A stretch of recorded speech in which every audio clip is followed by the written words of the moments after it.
उमरखेड वंचित बहुजन आघाडीच्या पदाधिकाऱ्यांची बैठक। वंचित बहुजन आघाडीच्या पक्षांतर्गत होणाऱ्या निवडणुकीची तयारी करण्याच्या दृष्टिकोनातून उमरखेड येथे वंचित बहुजन आघाडीचे जिल्हा अध्यक्ष ॲडव्होकेट डी.के. दामोदर यांच्या अध्यक्षतेखाली जिल्हा कार्यकारिणी तसेच प्रमुख पदाधिकाऱ्यांची बैठक आयोजित करण्यात आली। जून 2026 मध्ये वंचित बहुजन आघाडीच्या पक्षांतर्गत होणाऱ्या निवडणुका हाताळण्यासाठी जिल्हा निवडणूक अधिकारी म्हणून नितेश गोविंदराव कठाळे यांची सर्वानुमते निवड करण्यात आली। या बैठकीच्या अध्यक्ष समारोपात जिल्हा अध्यक्ष ॲडव्होकेट दामोदर यांनी उपस्थितांशी संवाद साधताना आगामी काळात होणाऱ्या स्थानिक स्वराज्य संस्थांच्या निवडणुकीपूर्वी पक्षाचे संघटनात्मक जाळे वाढवून प्रत्येक तालुक्यात पक्षाचे बूथ वाईज नियोजन करून तालुकास्तरीय मेळावे घेण्याच्या सूचना केल्या।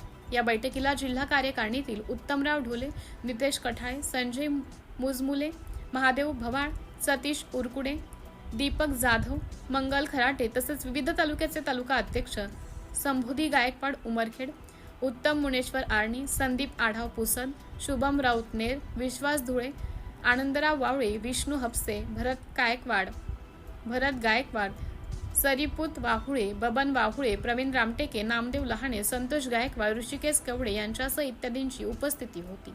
सिटी इंडिया न्यूज साठी प्रतिनिधी SK शिबीर उमरखेड।